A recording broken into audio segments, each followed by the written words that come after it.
On average, children in the U.S. aged 8 to 18 spend 7.5 hours a day watching or using screens. That's from the AACAP. About 11% of U.S. children ages 3 to 17 have ever been diagnosed with ADHD. 1 in 5 are obese. About 11% have anxiety. 8% have behavior disorder. And 4% have diagnosed depression. That's from the CDC. In today's episode, we're looking at one of the topics we're most passionate about: why every child should train martial arts, and specifically, why Jiu-Jitsu is such a powerful tool for building confident, capable young people. From physical development and emotional resilience to discipline, community, humility, and self-defense, we're breaking down the real-world benefits we've seen on the mats. We'll share personal stories from our own training, coaching, and kids we've seen transform through Jiu-Jitsu, and highlight how these lessons carry far beyond the sport. Whether you're a parent, a coach, or someone curious about the long-term impact martial arts can have, this one matters. Let's get into it.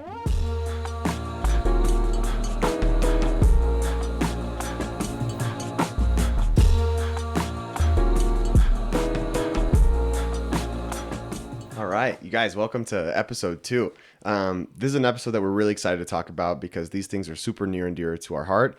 You guys heard the stats at the beginning, right? Those are very concerning. And unfortunately, those metrics are only getting worse by the day, right? And so this is why we are so passionate about what we do, is because we really believe that martial arts specifically can help with so many of these things. So yeah, let's start with some of the physical benefits of martial arts. I feel like these are a little bit more obvious to most people, I think, right? Yeah. Do you want to read your stat real fast? Yeah. So, there's like these guidelines that exist for kids and how much they should exercise a week. I think it's like 60 minutes a day is the guidelines. In the U.S., 34% of 6 to 11-year-olds meet that, and only 15% of 12 to 17-year-olds meet those guidelines. That's from Children's Mercy. And that's a problem, right? That's not enough for young kids.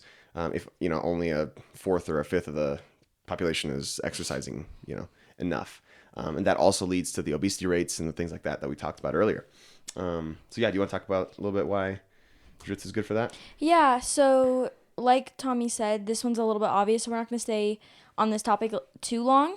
One of the benefits I see in our students specifically is they build a healthy relationship with working out and with fitness overall, because we don't use any type of workout like push-ups, squats, like those typical like warm-up workouts. We don't use any of those for punishment. So if a kid is misbehaving, we never use those to punish the kid. We find that creates an unhealthy relationship with working out.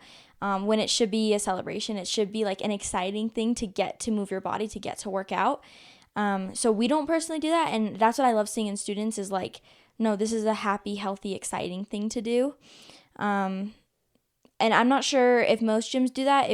If they do, I wouldn't suggest it because ours doesn't, and I think that's the best benefit that I've seen for our students. Yeah, absolutely. I also think what's cool about Jiu-Jitsu is it's so fun, right? Like, I don't think this is talked about enough, by the way. It's just how fun it is, right? When people talk about the benefits and the community and the fitness, like, I think fun is left out a lot of the time, right? I agree. It's just a good time. And our professor says this a lot, but you kind of like accidentally get in shape, right? Yeah. And that's what's cool. It's not as much as I like strength training and, regular exercise, traditional exercising. It can be monotonous sometimes, right? Day in, day out, it's the same kind of thing. Where with Jiu-Jitsu, you're learning, you're developing, you're acquiring new skills, you're trying to play the game essentially, right? And when you're trying to play the game, you forget that you're working out that hard, right? Which is really cool. And so I think people find it easier than traditional methods if it comes to like, we have a lot of people who are trying to like lose weight or something, and they have a much easier time doing it through Jiu-Jitsu than they do through traditional exercise means, right? So, yeah. Yeah, I totally agree. We're going to go ahead and move on to the next few categories. Starting off with mental and emotional development benefits. So when we have like a new person walk through the door, we always ask the parent why they're here. we always ask the parent why they're here, why they brought their kid into jiu-jitsu. And almost always they say like to build confidence, to better their focus, to build self-esteem, things like that, all relating to like mental and emotional development. Rarely is it self-defense, but sometimes, and we're going to cover that later.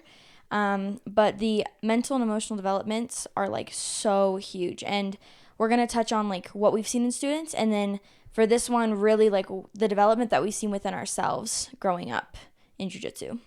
Yeah, absolutely. And I think the big one that kind of pops up for me right away is the humility piece of it, right? Is learning how to deal with like defeat essentially and embarrassment, right? Like it's super humbling. I think especially for like boys and young men, right? Where they come in with an ego, which is natural, and we feel like oh yeah, I could fight or whatever, right? And then you come in on day one and it's not the case, you know? And I think building that emotional control is a huge piece of what we do, right? So a lot of times when kids come in and they start rolling for the first time, like sparring with other kids, it's really difficult, right? Maybe they cry, they get frustrated, and it's often not because they're hurt, it's because they're frustrated with themselves, right? They're upset, like, man, like, why am I not winning right now or whatever, right? And I think that when you learn how to lose and then get back up and not worry about it, that's just such a life skill that's going to carry on for the rest of their life that they can keep with them. And so I think for me, that's a huge part of it. That building that emotional control to get fired up and then calm it right back down. Yeah. Yeah, that emotional regulation is definitely something we've seen kids learn firsthand. So I can think of two kids that we have in our program right now who struggled with anger management quite a bit, to the point where they would, scream or, get extremely angry with their partner.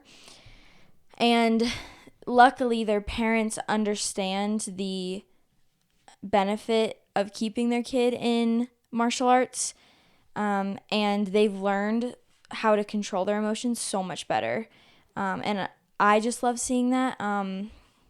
I don't want to go into too much detail with those students for their privacy, but it almost makes me a little emotional to see like how much development I've seen in both of them. And like it's just so cool to see the emotional regulation that these kids build through this practice. Like, I mean, in jiu-jitsu, like you are in such like compromising positions. Like you are you are underneath somebody while they're like holding you down, or you are getting choked out. Like it's very vulnerable. It's very scary, especially if you've never done it before. And you have to learn how to stay calm in that moment. That's an extremely stressful position to be in, and you have to learn how to control your emotions and critically think through that emotion that you're initially feeling. And you can only imagine like doing that so many times, how well you deal with like solving things under pressure. So for an example for us in life is like when we started competing, this is where we really learn this. Like you're in these like terrible positions, like your entire family is watching and friends are watching, and you're like getting choked out in the first like 30 seconds by like some random stranger. Like that's freaky, that's scary. And you have to learn how to control that emotion and continue to problem solve because you have another match coming up.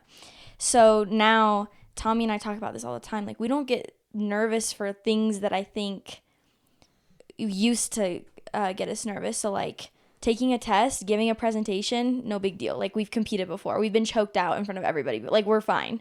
Because you just learn how to deal with those things. And it's that's the biggest thing that I have gone from jiu-jitsu is like learning how to like problem solve during an extremely like emotional situation, emotional setting. And it's crazy because I've been training years now. I'm a purple belt, but I still have moments in my training where I get extremely frustrated. And I'm like, and I have to learn how to control it. It still happens, and it's important that it still happens because that means I'm still getting something from it. I'm still learning from that. Yeah, for sure. And you know, we'll have kids like this is what I love about our competition kiddos because they're so used to this kind of training, right? They train really hard.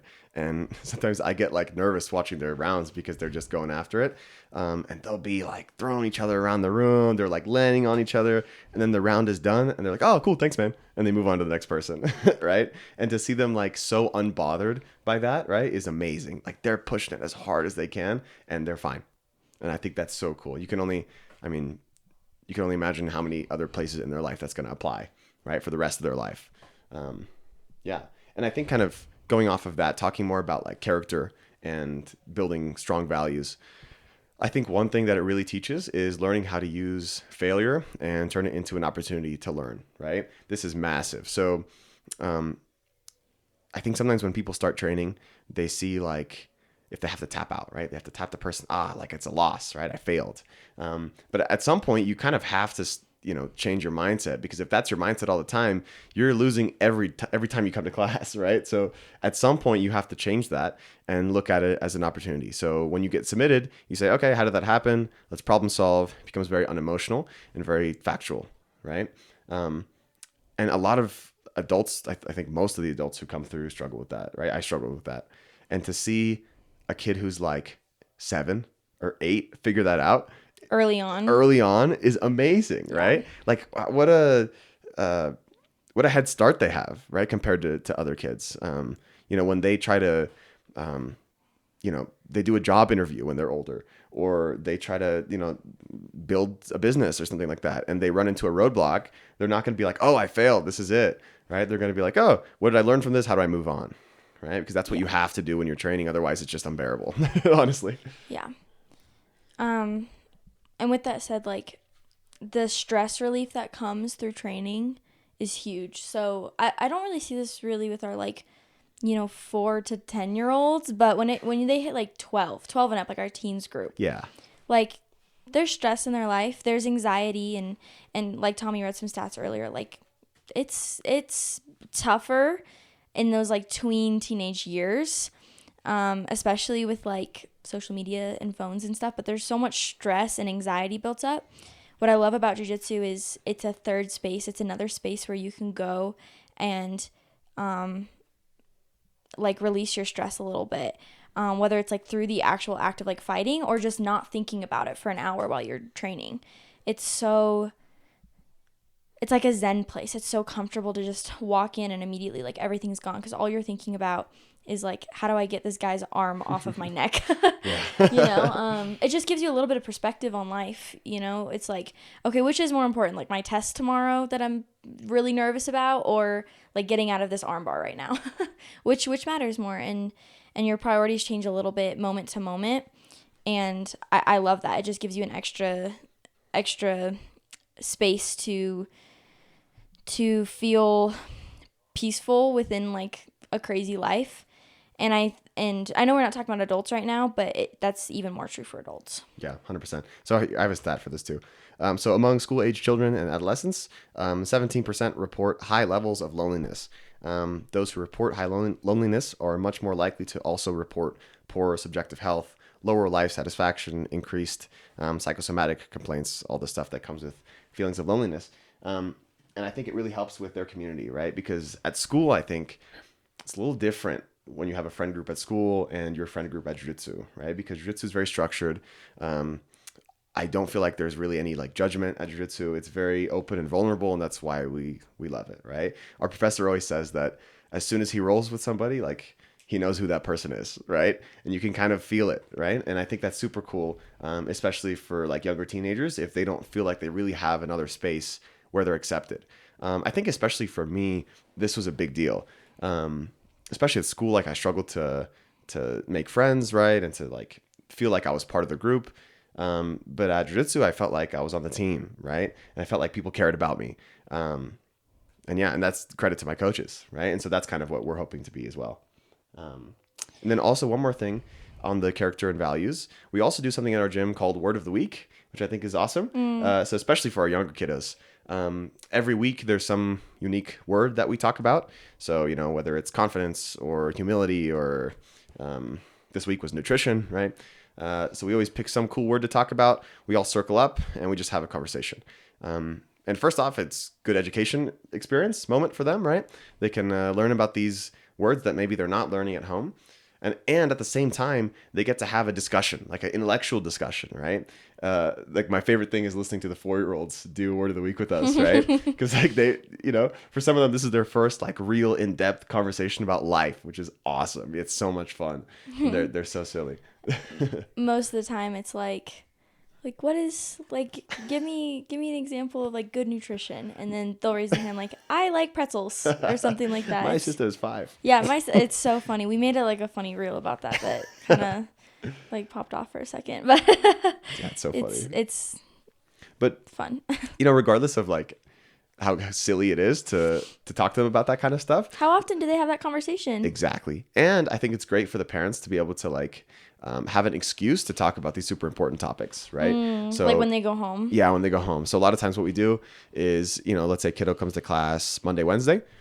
On Monday, we'll introduce the word of the week. We'll talk about it. And then we'll kind of, to the parents, be like, hey, on Wednesday, I want you guys to talk to your parents and then come back and let us know what they said, right? So hopefully maybe spark that kind of like dinner table conversation is a big deal for us. So, yeah. This kind of goes back to like the social, we've kind of moved our category just a little bit to like character, values, and then like social development in the community that comes with jiu-jitsu. And I just want to add to that a little bit, which is and I don't think this is talked about a lot either. The trust you have to give your training partners.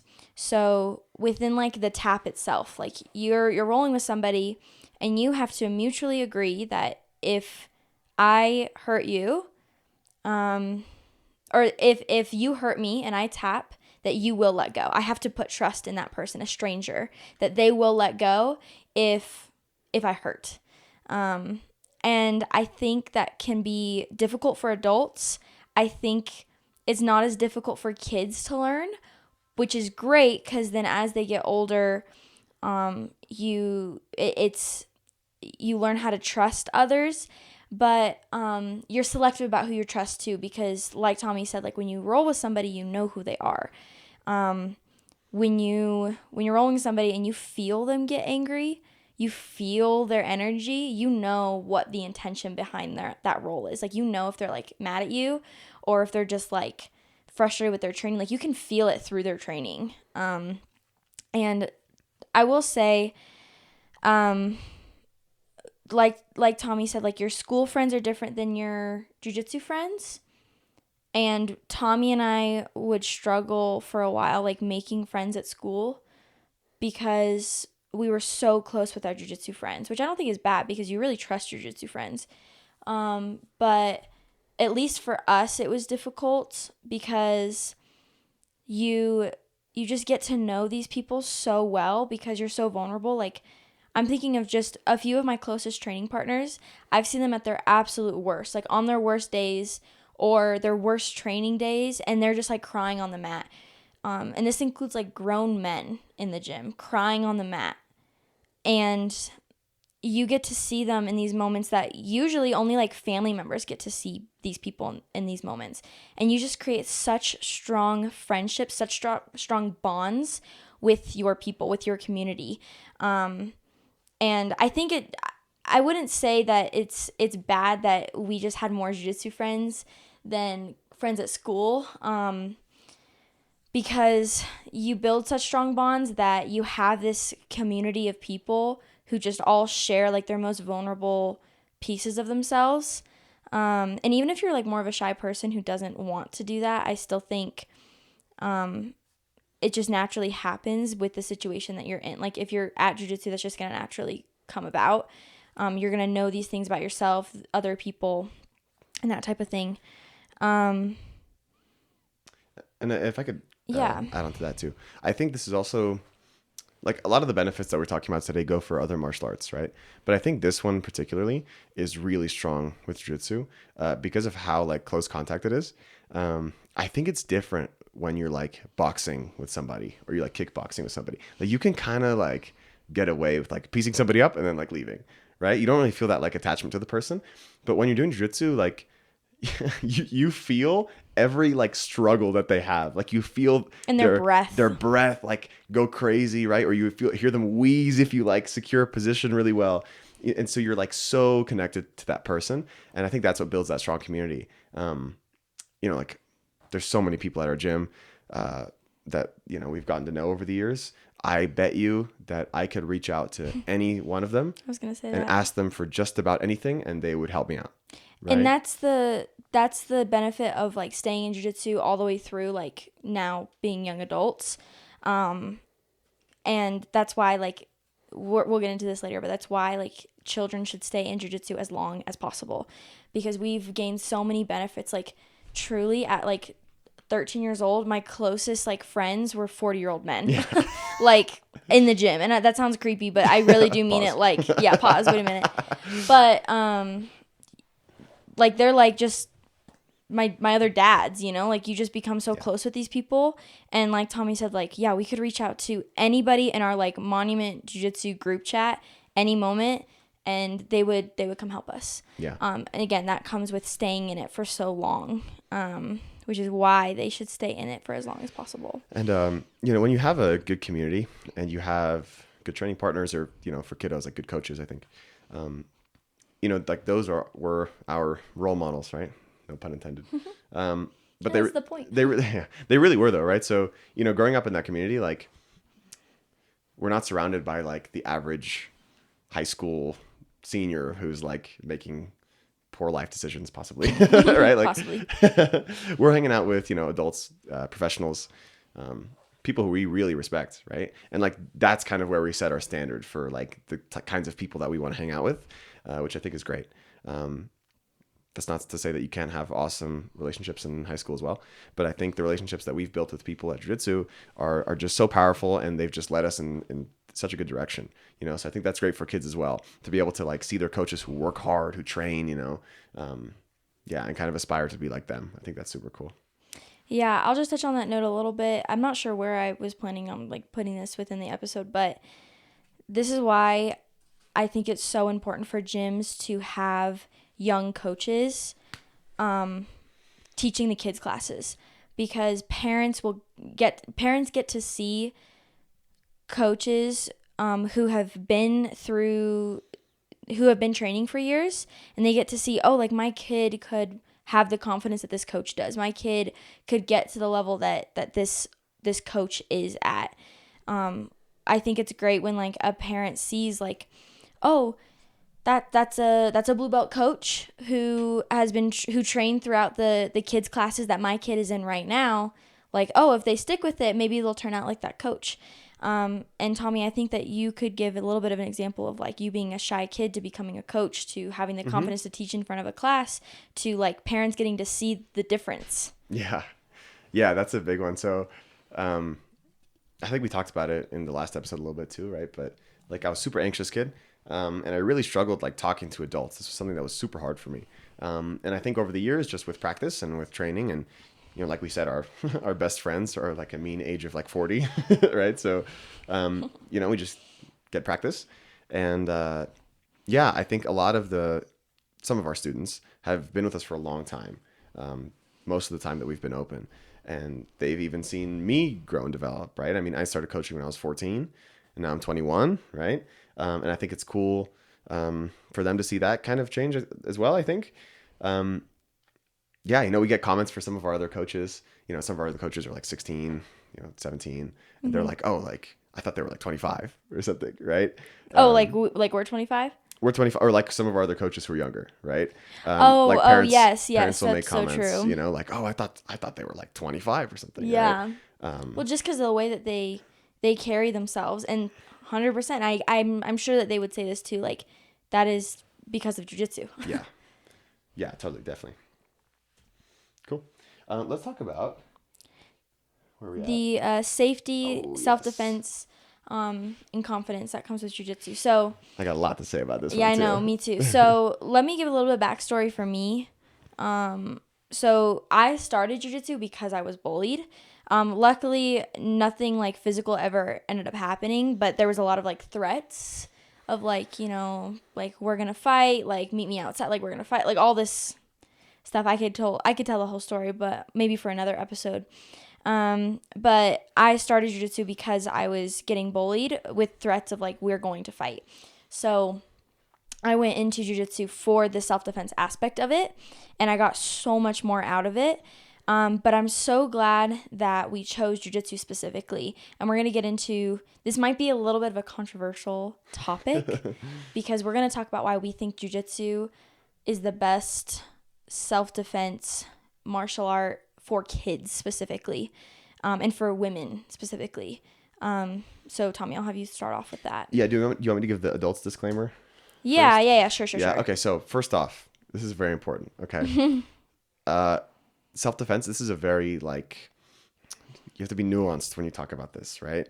Because if you really want to defend yourself, to be completely fair, you should do not just jiu-jitsu, you should kickbox, you should learn judo, you should know takedown, you should probably have a gun, you should probably have a knife. I know this sounds extreme, but to be completely fair, if you really want to defend yourself, that's the way to go. Now, kids are different because they can have a gun. I didn't know how else to say it. Yeah, so kids are different. And I think that one thing that we preach a lot is how do we defend ourselves, like at school, for example, right?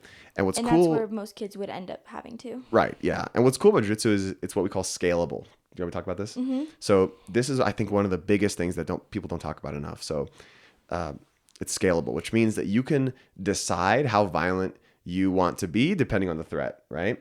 So, for example, if a kiddo's at school, right, and maybe another kid's picking on them, they're kind of pushing them around or something, like that kid probably doesn't need to be like eye gouged and elbowed in the nose, right? Probably not. Kicked in the face. Yeah, probably right? not. Probably not. Now, like, as much as we love Muay Thai and kickboxing, and don't get me wrong, I think it's awesome. Like, there's no way to gently elbow somebody in the nose. Doesn't work, right? But with jiu-jitsu, you can absolutely gently control somebody, right? Take them down and keep them on the ground. That's like totally doable, especially for kids. And so when you start thinking about the optics of that, you know, if you're a school principal and you see a kid, you know, roundhouse kick another kid into the wall, right? Like, it doesn't matter what the situation is, that kid's probably getting in trouble, right? Like, you're going to have to do something about that kid. You know, where if a kid like tackles somebody, holds them down, and neither kid is hurt at all, that's a different story, right? And so I think that's a huge appeal for a lot of kids and a lot of parents is like, my child can defend themselves without having to like seriously injure another kid, right? Because especially if they're like 7 or 8, they don't need to be breaking noses and bloodying kids out. There's no reason, right? It can completely be controlled in a very safe Yeah, way. absolutely. And like Tommy said, the optics of that, like if a teacher comes by, that looks way better than you punching a kid in the face and it's all bloody and then they have to write a report on like why their kid looks different when they go home versus when they were dropped off. Absolutely. And I even think, even for adults, this is important. I know we're talking about kids this episode, but still, you know, like, should I give the example that we always give at the academy? I don't know which one you're talking about. Oh, the drunk uncle one? Oh, yeah, of course. And that ties in with why women should train. Yeah. So we always give this example at our academy. Like, you know, you're at a family reunion and you're like, uncle has too much to drink or whatever. And he's like being a little frustrating, right? And he's like being a little handsy or whatever. Like, again, you probably don't want to like break his fingers and eye gouge him, right? Probably. Now, don't get me wrong. There's a place for that. Oh, yeah. 100%. I mean, there's a point where you should do that. Absolutely. And I think that like violent kind of mindset, we should have a whole nother episode on self-defense, by the way. Yeah, 100%. There's a time and place, don't get us wrong. However, there's also a time and place where you don't need that. And I think that's where jiu-jitsu comes into play. I think also for law enforcement, that's huge, right? To be able to control somebody without hurting them. Also for the optics, I think is massively important. But yeah, for kids especially, like, amazing. And I also just want to add in here, like, I understand the argument of like, we train jiu-jitsu, so we would advocate for jiu-jitsu. Yeah. We have done taekwondo. We have done other martial arts, not for the extent that we've done jiu-jitsu, fair. But we have done other martial arts, and this is what we feel is the best. Yeah. Even if it's been like a class or two. Maybe that's not enough, and I accept that. But with what we know and what we've practiced and what we've seen, and I'll be honest, like our kids have had to use jiu-jitsu to defend themselves before. And it's fantastic. When I hear those stories, it makes me so happy because neither one of them end up hurt. Every single time we've heard a story about this. And again, like I can't emphasize enough, especially if you're like an older adult or something, the more things that you do, the better, right? Like I'm not saying you should only do jiu-jitsu and you should do nothing else, right? But it's just more accessible, and we'll talk about that later too. Right. But yeah. I want to add that like punching a kid in the face hurts the other kid, right? It can break their nose or whatever, but it could also hurt you. Like there's a right technique. Like it's not going, like you could really hurt your hand as well. But jiu-jitsu, there's a way to do it. So literally, not the other person, not you. Like you guys are not hurt, which I love. Go ahead. On that topic too, I want to mention one more thing. So we have like chokehold positions, right? Shoulder lock, arm lock positions and stuff like that, which seem like they'd be more violent, right? But I want to talk about why they're not. So when we say like a choke in jiu-jitsu, right? A choke is usually a blood choke. So you cut off the blood and the carotid artery is going to the brain, and then the person goes to sleep. And as long as they don't have any kind of crazy pre-existing medical condition or something, which for most kids it's not a thing, they wake up in 10 to 15 seconds, they're disoriented for a while, and then they're completely fine, right? Yeah. And I don't know about you, but I would much rather be put asleep than knocked out from a kick in the face and break my nose, right? Yep. It's actually a very like gentle way to deal with somebody. So even if they are very violent, maybe like at school or something, you can still take care of them and not hurt them, which is crazy. And then even with the joint locks, we talk a lot about this with our kids, is you use the joint locks as a way to negotiate, right? It's not like you grab a kid's arm and you break his arm. That's not why we do it. It's like you grab the arm and hold it. You hold it. You say, hey, like, I need you to stop, blah, blah, blah. Right? I need you to calm down. Yeah, that's kind of the idea. Yep. Yeah. Yeah, 100%. Like I said, I think a lot of parents come in for the like mental and emotional piece of it, but if they're not coming in for that, they're coming in for the self-defense piece like I did. And jiu-jitsu is a great option for that. You ready to move on? Yeah, do you want to talk about self-defense for women? Yeah, I think this episode is more for kids. So I do want to do an entire episode on like self-defense, especially for women. But I will mention real fast, for women, jiu-jitsu is great because you're put in similar positions to a very unfortunate situation that you might end up in. And you learn exactly how to handle that type of situation in that position, which I think is extremely important. And actually, we're going to start adding foot locks and heel hooks and stuff into our self-defense curriculum for women. What's great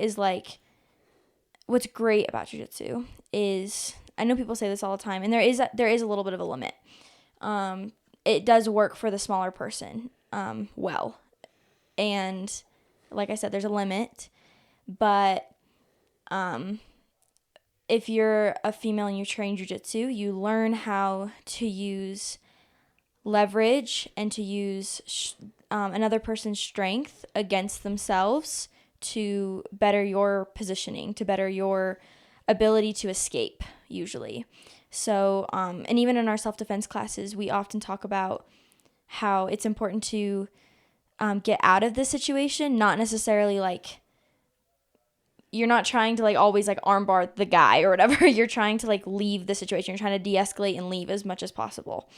And that's really all I'll say about the female piece of it, but I would love to do an episode on that because I think it's really important. But for kids, the jiu-jitsu is great. Yeah. Oh, wait, I want to mention one more thing. I'll tell you guys a funny story.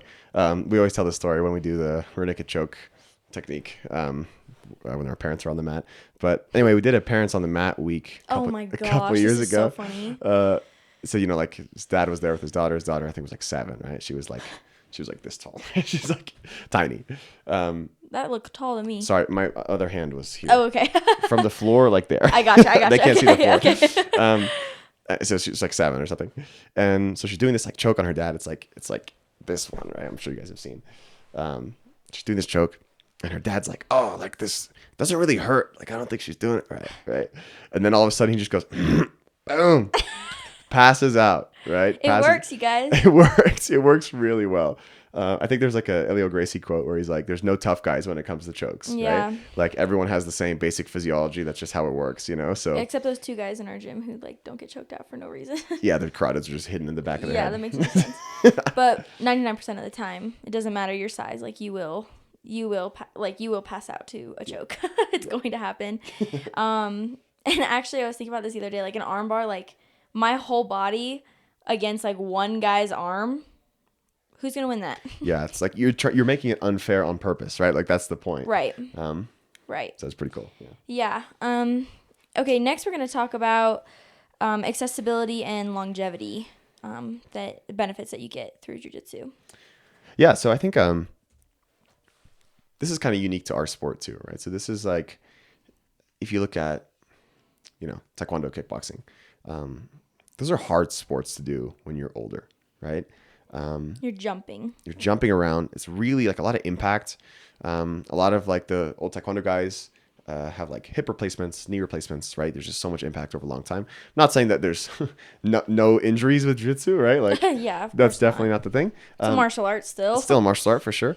But I think it's way more accessible for like someone who's older maybe, or someone who doesn't have the same physical situation as somebody else, right? We've had people come into the gym who are like missing limbs, right? And it can still work, which is amazing, right? It's so cool that those people can train with everybody else the same way. And for kids, it's the same thing, right? So we have kids who come in who are at all different stages of their development, right? For some kids, for some of our 4-year-olds, they have younger, older siblings. They wrestle with mom and dad all the time, right? And you can tell that they know what's going on.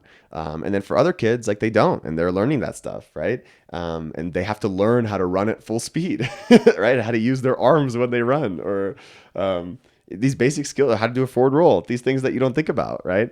But it's accessible for all sorts of kids, right? Which I think is so, so cool. I think if you're doing it correctly as a gym, you make those students feel at home, right? Even if they don't feel that way elsewhere. So like we have a lot of kids who are like neurodivergent, right? And at school, they've told us like, oh, I don't fit in, right? Like, I have it harder, whatever. They have these limiting beliefs about themselves. And for us to be able to like do something about that and make them feel welcome is like incredible, right? Yeah. Yeah, 100%. I think jiu-jitsu is a lifelong sport. Like Tommy said, like once you get older, I think it's difficult to put so much like high impact moves on your joints. With jiu-jitsu, you can kind of customize your game to whatever makes most sense for you. So like, for example, my knees suck. I know I'm young, but like my knees hurt all the time. And when I train, there's specific movements that trigger that pain. But I can change the moves I do, or I can change the way I do certain moves so that I don't feel that pain. And for Tommy, like he hurt his knee a few weeks ago, and it's the same thing. Like you can just adjust, you can just slightly tweak your game based off of what you need.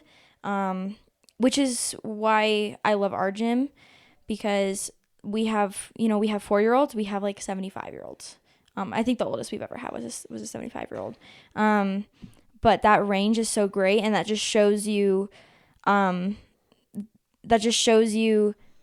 that you can train at all different ages with all different body types, all different personality situations. It's really great in that way. And on that note too, even for competing, you can do that, which is super cool, right? So right. We have masters divisions, especially in like IBJJF, which is one of the bigger organizations. So, like I think we talked about this in the last podcast. I can't remember, but like this year when we went to Worlds in Vegas, World Masters, it's called. We would see like Masters 9 brown belt ladies or something. Oh, it's so cool. Right? So cool. Like these ladies are like 65 or something, or 70, and they're brown belts, which means they've been training for like 10 years. They must have started when they were like late 50s or early 50s or something. Mm-hmm. and they've kept it up, and they get to compete right on a big stage. Like that's so cool. I think in a lot of sports it kind of like caps out at a certain age, and then you're like, okay, well now I'm just no longer I can't compete anymore. And I will also say, in other martial arts, I think if you get injured, you're less likely to come back. With jiu-jitsu, you see people get injured and they just keep coming. They just keep training over and over again. Like those ladies, like if they're they're like 70s brown belts, like think about like how much pain they're in, but they continue showing up because they recognize the benefits of staying there and continuing to do it. I personally, this is just me, I've heard plenty of stories of like people trying other martial arts and they get injured and they just quit. They just stop. And you just don't see that with jiu-jitsu as much. You really don't. Like, Yeah. Even I think we also we push some of our guys. Sometimes they're like, oh, I have a broken finger, can't come in for a few weeks. We're like, tape it up, keep going.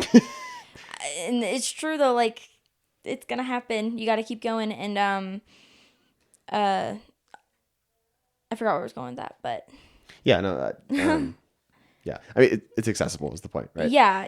Like even if you have the broken fingers, there's a way to train with Because them. you can adapt, right? And kind of on this point, this is a little bit also on the self-defense side, but I want to touch on it. Yeah. Another thing that's cool about jiu-jitsu is you can train like close to 100% with somebody and still be fine. And you can do that every session. And so what I mean is like, if you're rolling with somebody and you're sparring, like you can try to beat them like essentially as hard as you can, right?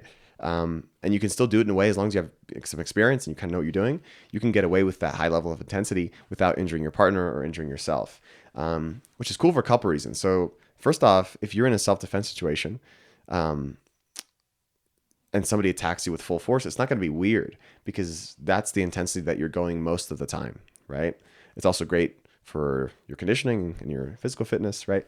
But this is, again, unique to jiu-jitsu because if you're doing kickboxing, again, love kickboxing. It's awesome. Don't get me wrong. But you can't spar at 100% every session. No way, right? If you're kicking, somebody in the head as hard as you can, like that's like honestly brain damage, right? And it accumulates over time fast, right? That's just not sustainable. But with jiu-jitsu, it's pretty sustainable. And so even with people who are older or with some of our kids who have like physical disadvantages or something like that, they can still push themselves pretty hard and Continue training the next day. yeah, and they're fine the next day, right? Because it's not so high impact, right? That they're getting bruised and battered. Now, again, it's a martial art, right? Of course, you're going to have small injuries now and again, but we don't see many like career-ending, like big injuries that happen just because of the nature of how we train. Yeah. Yeah.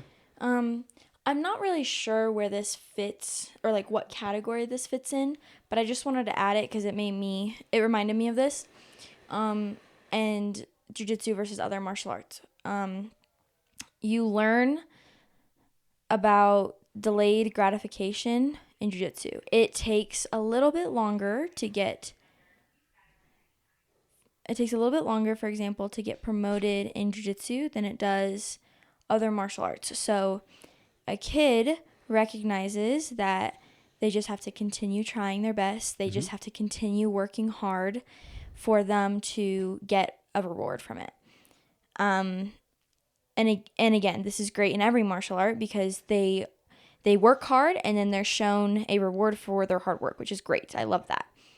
In jiu-jitsu, it just takes longer. So that translates to life a little bit better for students, I believe, because they learn, okay, I'm doing my homework and I'm not really getting anything out of doing my homework right now. But I recognize that long term, this makes more sense for me because I'm learning more and this will add to my overall learning experience for this subject and so on. Like you learn that you'll get the gratification later. You'll get that reward later if you continue to work through that now, which is why I think jiu-jitsu specifically is so great for that. Yeah, if you guys don't know, in jiu-jitsu, it takes like 10 to 15 years to get your black belt, right? And you have to be 19 to get your black belt. Yeah. So it's like, I think of it like a doctoral like degree, essentially. Oh, yeah. Right? Like it's the time investment is similar. Time investment wise. Sorry. Yeah, that's what I mean, right? Like in terms of how long it takes to get there, it's similar, right? And the amount of stuff you have to know. And yeah, so I think it gives kids this like massive, really hard goal to shoot for, which is super cool, right? Yeah. Yeah, we have kids thinking 10 years down the line, like, oh yeah, I want to get my black belt. Like I think by this age, by 25, I'll have it. And I'm like, so you're already planning to stay in the sport till 25, which is great. Like they're already goals that they're already thinking so far ahead. And sorry, on that point too, just so you guys have some scale, like in other martial arts, I don't know about every school. This is very depends on the school, right? But from what I've heard in like taekwondo schools and stuff, it's like 2-3 years to get a black belt. Right. Max, right? And to get your blue belt in jiu-jitsu, that takes about 2 or 3 years itself. So by the time you're a blue belt in jiu-jitsu, that's about how long it would have taken to be a black belt in taekwondo. Yeah. And other martial arts. And again, everyone has their thing, right? But I just think it's really powerful for kids to shoot that high, right? And once again, like, I know that we're arguing for jiu-jitsu, but we are open to like anything. So if you guys have any like specific thoughts on this, like, we'd love to hear it. We're totally open to this. And this episode is about the benefits of every martial art. However, with our experience in jiu-jitsu, we're talking about why jiu-jitsu we think specifically works really well for these things. Okay, we're going to move on to the concerns that we find most parents have with putting their kid in martial arts or in jiu-jitsu, and kind of talk about why those are legitimate concerns or why they're not. What Mari means is we want to give you some things to calm your nerves, perhaps. Yeah, sure. I'm just joking. Of course. Maybe give you some strategies to, help with some of your worries. That's what we mean. Okay. No, some of these are legitimate concerns, and we're going to talk about like how to work through those and how gyms mitigate those and things like that. Yeah. Okay, so first off, safety. Oh, well, actually, let's start with this. All the benefits that we've talked about come naturally through doing martial arts or doing jiu-jitsu, just wherever you're at. However, you get all the benefits and most of the benefits that we talked about today if you're at the right gym. If you're at a good gym that really cultivates these types of benefits. So what we mean by that is like we can talk about like what to look for in certain gyms, but it really does matter what gym you're at for each of these. Do you want to touch on that? Or do you want to go into it? Let's do concerns, and then we can talk about what they should look for in a gym. Yeah. So first off, the safety protocols at gyms. So we've had parents in the past too, a little nervous, like, they see their kid with their arm in a very compromising position or their kid getting choked out. And the safety protocols we'll talk about the safety protocols that come along with gyms and how we try to keep kids safe. So at least for our gym, we try to have 5 to 6 coaches on the mat for all of our kids' classes at all times. So there's always an eye out on every kid. And if we're not looking at a kid, it's no longer than like 30 seconds. So that's first. Second, we have the tap in jiu-jitsu, and we explain the tap first class early on so the kids know that they're safe and how to keep their partner safe as well. What else do you want to touch on with the safety piece of that? That's really it. But that one-on-one conversation is crucial, right? So every single time there's a new trial, we talk to them about it. It doesn't matter if they've trained at another gym before. It doesn't matter what their experience is. If they have, you don't want to assume anything. You don't want to assume anything, right? So we always sit them down. We say, hey, this is what rolling is. This is how we tap. This is how we treat our training partners. This is what we do after a roll, before a roll. We really make sure that we're on the same page and we set the culture early. This is super important. I'd say that's the main thing. Yes. I also think that the kind of training that you're looking for, depending on the age group and the skill level, you have to make sure you're like keeping an eye on, right? So for example, if you have a kid who's super athletic, right, and rolls really hard with kids, you need to be mindful of the partnering, right? You need to be mindful, maybe this kid should be in competition class with these other kids, right? For the coach's perspective? Yeah, from the coaching perspective, right?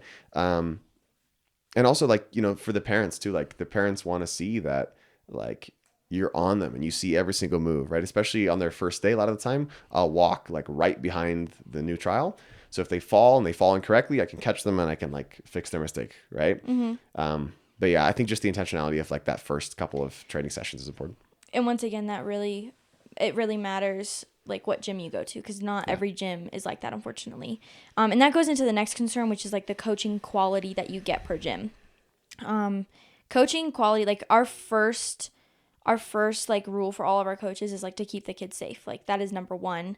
And that's what should matter first for every gym. And then after that, coaching quality can mean something different for every academy, every gym. Do you want to touch on that? Yeah, I think the biggest thing is like the coaches need to seem like they're into it. They need to be enthusiastic, present, right? Coaching is not just about showing step 1, 2, 3, right? Like for me, coaching is about building relationships and connections with the students. And so that's something in my mind to look for, right? As a parent is like, okay, do these coaches actually care about my kid? Do these coaches come up and say hi to me? Like, and step 1 to that is like knowing every single kid's name and every parent of that kid's name. And we're not perfect about this, but we try to be. Like Tommy said, we introduce ourselves to the parents almost every single day. Like we want to know who you are. We know your kid's name. Yeah. Yeah. That's super important. Yeah. Again, it matters what gym you're at. Yeah. 100%. Yeah, we can move on. Okay. Next is cost versus value. So, It's no secret that martial arts is expensive and jiu-jitsu is expensive. And we understand that. However, you get so much out of it. Do you want to talk about this? Yeah, here's a fun way to put this, right? And just to be clear, the price concern is real, right? Yeah. Especially these days, like it's hard to afford, right? 100%. But think about it like this, right? If you could buy your child like a pill, right? And you give them this pill twice a week for a year, and it would almost guarantee that they would not be bullied at school, that they would have better outcomes in school, that they would have better outcomes in their career, that they could build relationships better, that they would have resilience and grit, confidence, focus. that they'd be physically fit, right? Respect, integrity. How much would you pay for that pill? Like, it's invaluable, right? It's invaluable. And so that's how we feel about it, right? And that's hard sometimes to communicate, I think. At first, when you don't have the full picture, when you haven't like lived through it yourself. Right. And can I talk about trial classes for a second? Yeah, of course. And so on this page, a good sign of a good gym is if they have trial classes, right? To me, it's a bit of a red flag. A free trial class. Yes, free trial class. For me, it's a little bit of a red flag if a gym is like, oh no, you either sign up for a year, here's your contract, or no, right? To me, the classes should speak for themselves. You should leave your class being like, wow, like that was fun. That was amazing, right? That's how you should feel. And then it sells itself, right? So you don't have to like be all salesy about it. Just come to class, right? And if your class is amazing, then it does the talking for you. Yeah, 100%. 100%. And again, this matters based off of the gym. Like if you are doing a trial class at a gym and you're just not seeing the coaches be present, care about your kid, all the other things that we've talked about throughout this episode, then maybe the value isn't worth it, and that's okay. But I highly suggest you find a gym that is worth it. Cause it is expensive, but, like Tommy said, like the value that you get short-term and long-term is huge. It's so worth it. Yeah, I can't really stress that enough. And I don't really, again, like I've trained at the same gym my entire jiu-jitsu career, and coaching career. We got so lucky, by the way. We got so lucky. I think we have the best gym in the world. I love our gym. So lucky. I have no problem justifying our prices because you get everything we talked about today. You get five coaches on the mat every day. You get 100% supervision all the time. You get games. You get good jiu-jitsu practical benefit. Like you get so much. I have no problem justifying our prices, and other gyms shouldn't have problem justifying theirs if they believe in the value themselves. Yeah, if they're delivering, right? Right. Yeah. Yeah. Any other concerns you want to talk about? Those are all the ones that I had. That I see people come in with. No, I think that's about it. I think maybe let's just talk about a couple more things for how parents can get started. Yeah. And then, go ahead. Yeah. So like we said, find a school near you and do a trial class, right? And look for these things. The coaches need to be attentive. They need to care about your child. I think the intentionality is the biggest thing, right? Like, are people really watching? Do they really care? And what I'd highly recommend is that you try it yourself, right? So as a parent, it's hard sometimes, I think, for them to get it, for them to like relate with their kiddo. A lot of times when the parents also train, it's a little bit easier for them to kind of connect with their kiddo about their training. And I think on that note too, and again, we're not parents, right? But this is just our experience. There seems to be better outcomes when the parents are just mom and dad in that moment and not like coach, right? Coaches are the coach, right? So, when your kiddo's on the mat, like I would highly suggest refraining from being like, hey, get up from there, Again, just escape, right? We're not parents. Like, we don't know how hard it must be to like stop yourself from doing that. Like, we don't know at all. This is truly just like what we've seen. Okay. And Yeah. I just want to put that disclaimer in there again. Like, we don't know. 100%. But again, like, from our experience, when you are the encouragement instead of like the corrector, then it seems to work better, right? Yes. Because again, that should be the coach's job. The coach should be like on them, helping them, paying close attention. And I think if as a parent, like when the parent starts training, they usually kind of like get it. And then they're like, oh, okay. And they usually stop coaching, right? So try your best not to coach over the coaches who are there, right? It's their job. That's why they're there. That's what they're good at. So I think in our experience, that's what works the best, right? Is be that like supporter. Wow, man, you did so good in class today. Like you worked so hard, right? I feel like that always goes really well. Yeah, Yeah. for sure. I want to do a quick shout out for both of our parents. Yeah. Because they're the ones who put us in jiu-jitsu.